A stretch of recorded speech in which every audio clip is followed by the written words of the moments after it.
Xitoy hukumatining Sharqiy Turkistonni 3 qismga bo'lganligi. Sharqiy Turkiston inqilobining Xitoy markaziy hukumatiga qattiq ta'sir qilganligi haqida ma'lumot olmoqda edik. Lekin Xitoy markaziy hukumatining Sharqiy Turkistonga qo'shin avatishga qudrati yetmaydi. Sharqiy Turkiston xalqi birlashgan taqdirda uning mustaqil bo'lishiga hech narsa to'salg'i bo'lolmaydi. Sharq Turkiston Xitoy markazidan chiqib ketib, o'ziga maxsus bir rangga kirdiganligida hech shubha yo'qdi. Shuning uchun Xitoy bu vaziyatni umidsizlik ichida kuzatmoqda edi. Yuqorida so'zlab o'tganimizdek, Xo'janiyaz hojining Shinsay bilan kelishim tuzash natijasida Sharq Turkistondagi vaziyat inqilobchilarning zihniga qarab yuz tutdi. Buni ko'rgan Xitoy markaziy hukumatida bir oz umid paydo bo'ldi va inglizlarning, ya'ni parchala va istilo qil degan so'zi bo'yicha Sharq Turkistonni parchalab, bu usul bilan bu yurtni davomli tutib turishni o'yladi.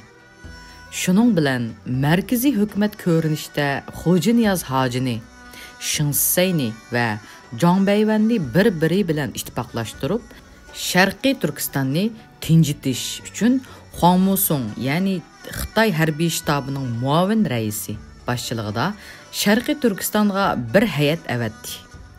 Bu hay'at 1933-yili 6-oyning oxirida aeroplan bilan Urumchiga kelib, Sharq Turkistonni 3 qismga bo'ldi. Urumchi, Cho'chak va Oltoy viloyatlarini bir viloyat qilib ayirib, Shinsayning idora boshqarishiga berdi. Shinsay burunqidek, ya'ni Douban unvoni bilan turadigan bo'ldi. Tangri tog'ining janubini, ya'ni Nanjang, ya'ni janubiy viloyatlar deb atab Xo'janiyaz hojiga berdi. Xo'janiyaz hojining unvoni Nanjang Bao'Wei Zongsiling, ya'ni janubiy viloyatlarning xavfsizligini saqlash bosh qo'mondoni bo'ldi. G'ulji viloyatini alohida bir viloyat qilib ayirib, Jonbayvanning idora qilishiga berdi. Uningga Xuasiling yoki Xosiling, ya'ni Ilixoning qo'mondoni degan unvon berildi. Xitoylarning elini Ilixo deb ataganligini yozgan edik. Ko'rinib turibdiki, Xitoy markaziy hukumatining Shinsay va Xo'janiyaz hojilarining hech qaysisiga, ya'ni Jushi unvoni bermay, qo'mondan unvoni berib, yurtni 3 qismga ayirib, idora qilishdagi maqsadi uzundan beri markazning kontroldan chiqib ketgan Sharq Turkistonni bir-biriga raqib 3 kishining idora qilishiga topshirib, Urumchiga markazlashgan ta'sirini ojizlashtirish edi. Bu yerda markazning nupusini kuchlantirishdan iborat bir siyosiy o'yinning o'ylanayotganligini muhtaram kitobxonlar yaxshi tushungan bo'lsa kerak.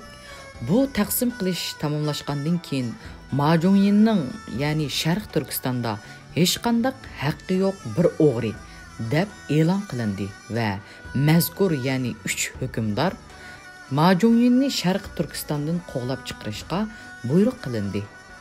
Majuniyin qo'g'lansa, Xo'janiyaz hojimi payti kelganda yo'qotib, milliy inqilobni bestirishni amalga oshirishga mumkin bo'ladi.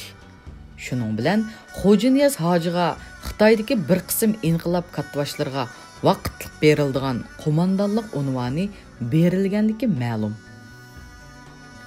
Xotan qo'shinlari bilan Temir Sijang orasidagi munosabatning buzilishi. Qashqarda askari sufiti bilan tövandagi 4 xil qurolli kishilar bor edi. Birinchi, Tungallar. Bular boshqa quvvatlar bilan oshkora dushmanlashish holatida edi. Ikkinchi, Temir Sijangning o'z askari, ya'ni Turpan, Korla, Kucha va Qashqardan to'plangan askarlar. Uchinchi, Qirg'izlardan tarkib topgan askarlar. To'rtinchi, muhojir o'zbeklardan tarkib topgan askarlar. Yuqoridagilarning Tungallardan boshqalari Temir Sijangning rahbarlik ostida bo'lsa-mu, har biri o'z oldiga bo'lib, o'zlaridan bo'lgan qo'mondonlarning boshqarishida edi. Bular birər qanun yoki tərtib intizamğa bağlıq bolmasdan bir qoralliq guruh şəkildəki intizamsız kişilər idi. Şunun üçün Qashqar xalqi bir gün bu qoralliq guruh öz içində ixtilaf doğdurub uruşudu. Nəticəsində Qashqar xalqi bularning bulang talığı və qırğınçılığına duçar buludu deb əndişə qılatdı. Şundaqla Tömür Sijangning qonun tüzümü bolmagan tərtib intizamsız hökumətindən bək narazı idi.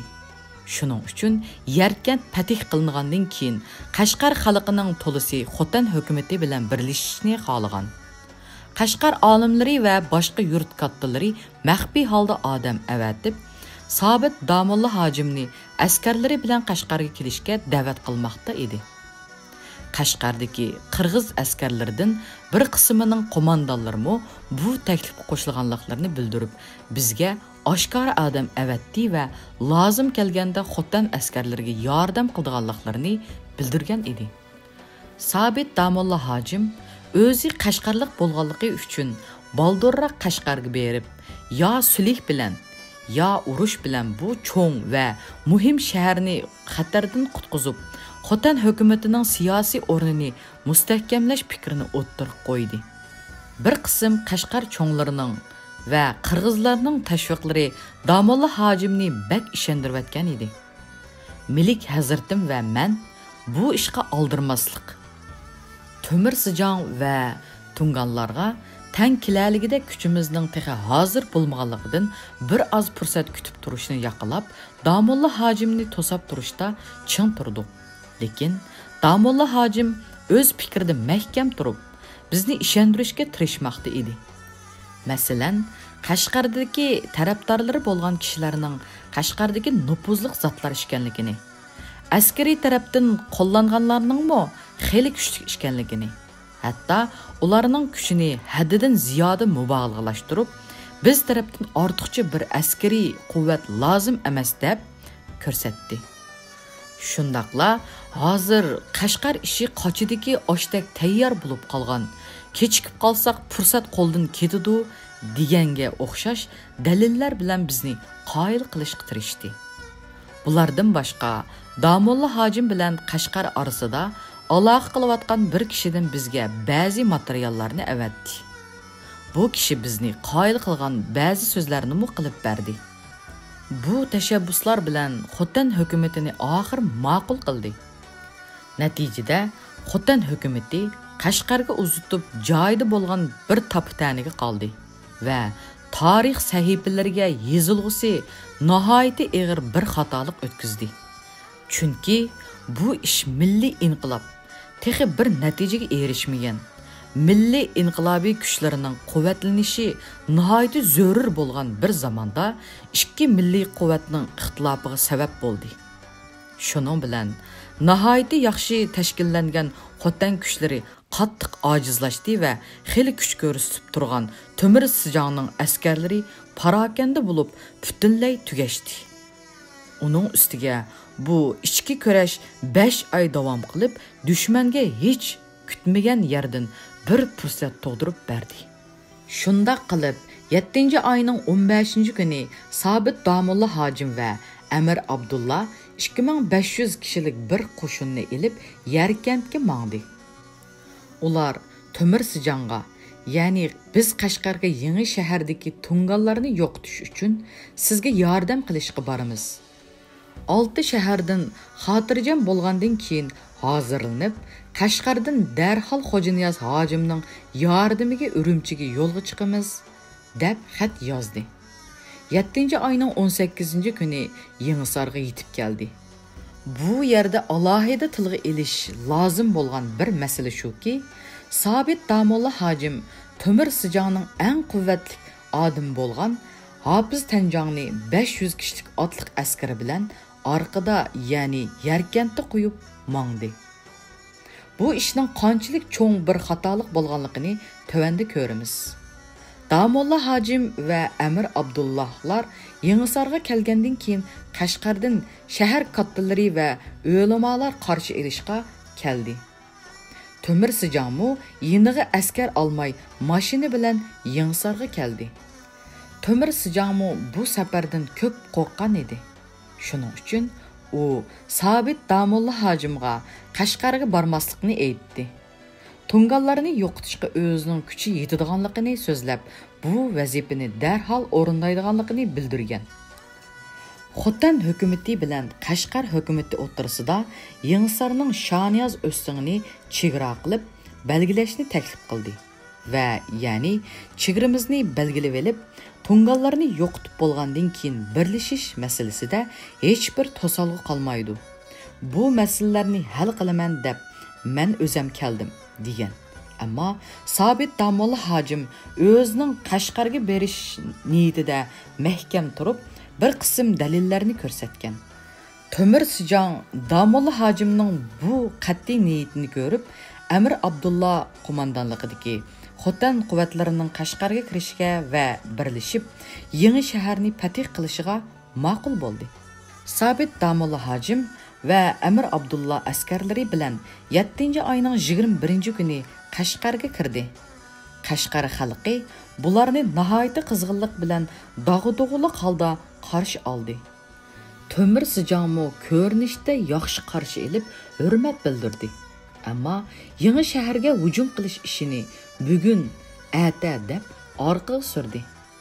Bu arada Yarkentda qolgan Hofiz Tanjang va Qashqardagi Sabit Damulla hojimga hasad qilgan bir qism kishilar birlashib, Tömür Sijangni Sabit Damulla hojimga qarshi kuchkartkili boshladi.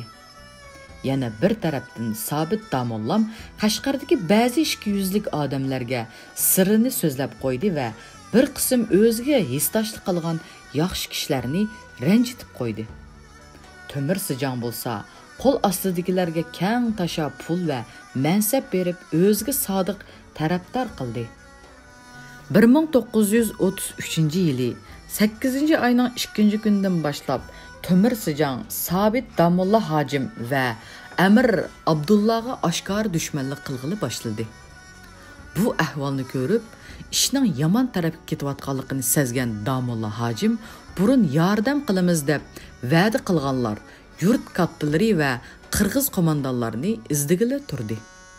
Ammo ular allaqachon Tömür Sijang tarafga o'tib olgan edi. Az bir qism qirg'izlarning va'dasiga vafo qilib, Damulla hojim tarafda turganligi ma'lum bo'ldi. Bu vaziyat ostida Sabit Damulla hojim va Amir Abdullahning Qashqardan yenib Yarkentga kelivilishi kerak edi. Lekin ular tarafdorlarimizni qo'g'daymiz deb 2 kun kechikib qoldi. 8-oyning 5-kuni saharda Tömür Sijang bizni himoya qildigan qirg'izlarni qurolsizlantirish uchun ularga hujum qildi. Sabit Damulla hojim qirg'izlarga yordam qilish uchun askarlarga buyruq qildi va o'zimi otlanib mangdi. Lekin Tömür Sijangning tuyuqsiz hujumga uchradi. Yangisarlik qahramon qo'mondonimiz Baxtiyor Xon bir qism askarlari bilan asir elindi. Onun ustiga Keriya qo'mondoni 100dak askari bilan va Xotanning cho'ng bir taraqqat murshidi Ishonning o'g'li hamda mening o'quvchim bo'lgan G'ulam Qodir 300 askari bilan Tömür Sijang tarafga o'tib oldi. Natijada Xotan askarlari yengilib, lashkargohlarga chekindi. Ertasi Tömür Sijang Damulla hojim va Amir Abdullahning qorallarini topshirishni talab qildi.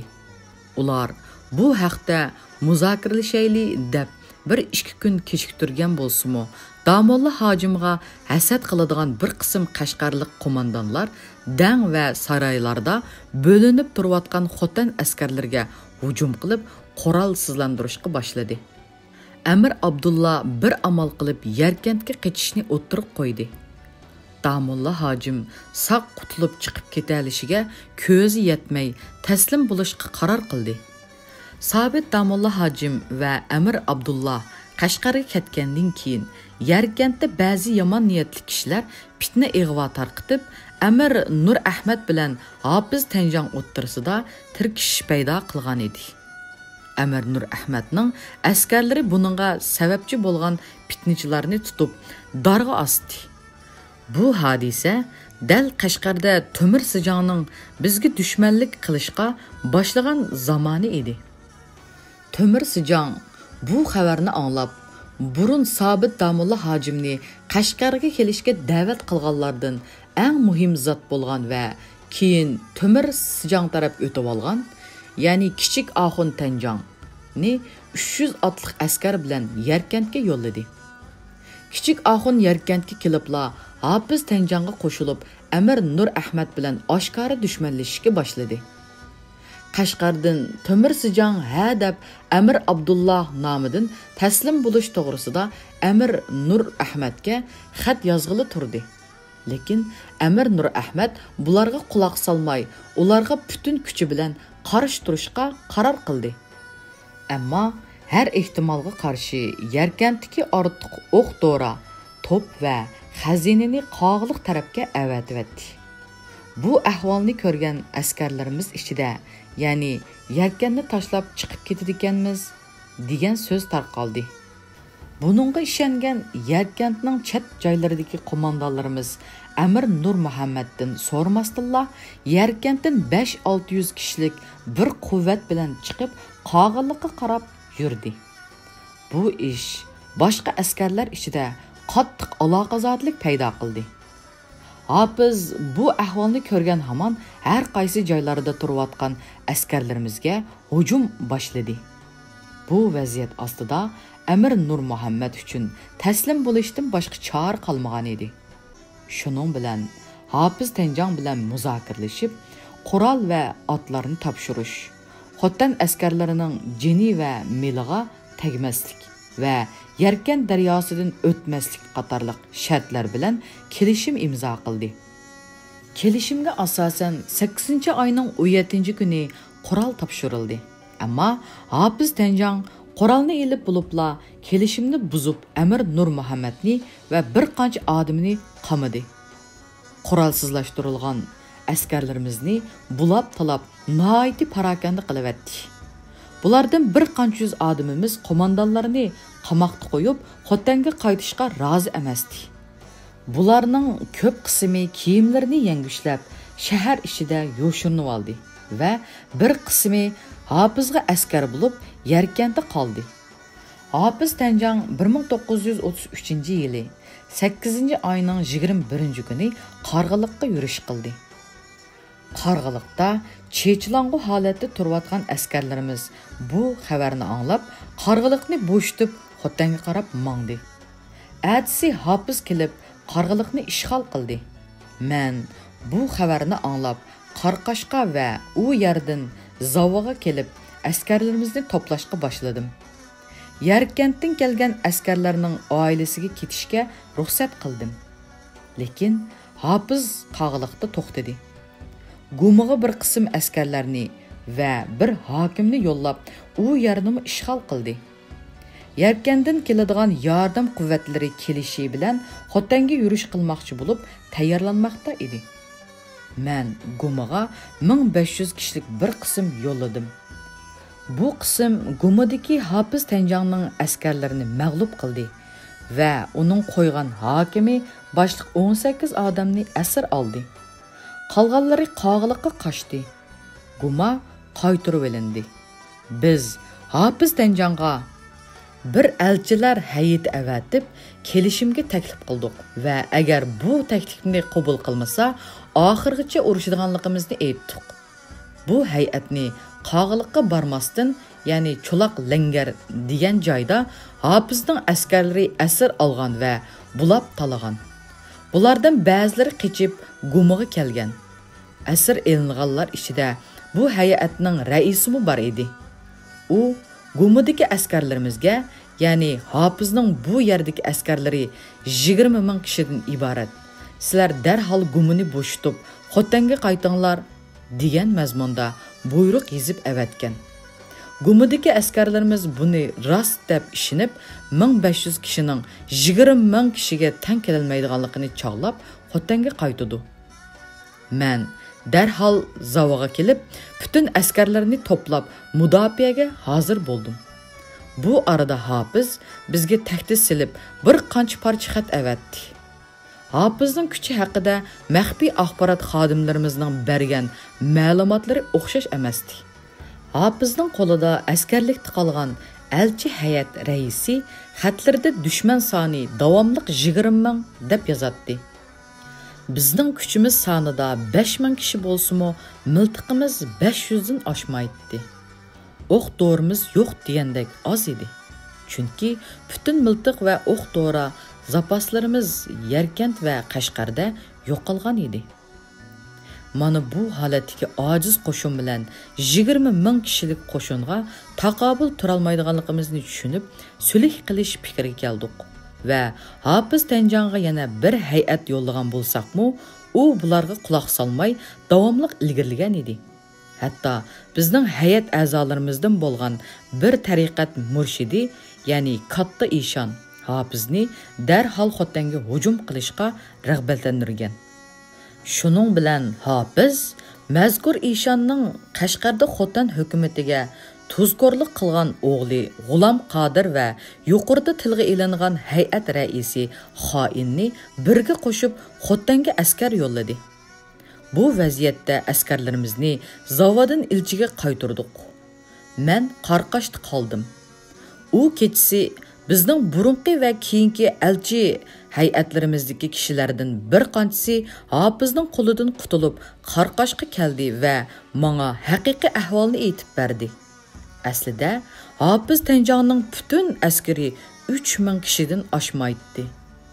Hozir zavoddagi kuchmo 1000 kishidan iborat edi.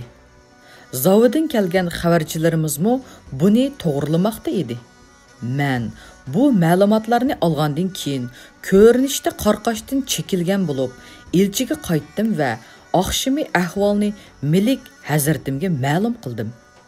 Darhol mudofaa urushiga kirishishni qaror qildik. Kechasi butun kuchimizni safarvar qilib Zavog'a yo'llashga boshladik. Men sahar soat 5 da mangdim. Kun chiqishi bilan tang zavoda Hafizning askarlari ustiga tuyuqsiz hujum qildik. Urush 3 soat davom qildi. Hafizning askarlaridan ko'pchilari o'ldi va asir elindi. Az bir qismi Tarbug'i degan joyda to'plangan bo'lsa-mu, qo'g'lab zarba berish natijasida Piyolg'a kentiga qarab qochdi. Bu voqeadan keyin Hafiz Piyolmidan ilgirlayolmay Qashqardan yordam kutib turdi. Endi qo'rqitish navbati bizga kelgan edi. Biz Hafizni har xil yo'l bilan qo'rqitib, tahdid silib, uni ma'naviy jihatdan yengishga boshladik. Bu bir hafta ichida Qashqardan bir miqdor yordam kelgan bo'lsa-mu, Hafiz ilgirlashda jur'at qila olmadi. 10-oyning 3-kuni Hafiz butun askarini elib Qashqarga qaytdi. Shu holatda Qashqardan Temir Sijonning Tungallar tarafidan o'ldirilgan xabar keldi. Bu xabarni olgandan keyin biz darhol Yarkentga yurish qilish hozirligini boshladik. 10-oyning 5-kundan boshlab askarlarimiz orqa-orqadan yo'lga chiqdi. Guma va Qog'liq shaharlarini to'solg'usiz oldi. Qog'liqda Hafizning tarafdori bo'lgan yurt kattalaridan Sabirxon bir oz qarshilik ko'rsatgan bo'lsa-mu, o'ldirildi. Men Gumaga yetib kelganda qo'shinimiz Poskamga kirgan edi. Amir Nur Ahmad Yarkentda qamoqda edi. Amir Abdullah bo'lsa Temir Sijon o'ldirilgan kechasi Qashqardan qochdi va Yarkanga kelib tarafdorlarimizdan birining uyida yo'shirinib turdi. Dushmanning buningdan xabari yo'qdi. Hafiz Tanjonning Yarkandagi o'rin bosari Xotan qismlarining Poskamga kelganligini anglab, qo'rqib ketib, Amir Nur Ahmadni darhol qamoqdan chiqardi va sulh qilishni talab qilib, bir hay'at bilan Poskamga yo'lladi. Lekin Amir Nur Ahmad askarlari bilan uchrashibla darhol qo'mondonlikni qo'lga olib Yarkentga yurdi. Oldingi qitimqi mag'lubiyatda tarqilib Yarkentda yushurinib yotgan birar yuzdak Xotan askari bu xabarni anglab darhol o'tirg'i chiqdi va qurollanib hujumga o'tdi. Bir soat ichida Yarkent koni shahar qo'lga elindi. Hafizning askarlari qochib, yangi shaharga kirib qamaldi. Әмір Абдулламу yoshurnib yatgan yerden chiqib, Xotandan kelgan qismning qo'mondonligini qo'lga oldi. 10 ayning 21 kuni yangi shahar muhasirga elindi. Men bu xabarni anglab Qarg'iliqqa keldim.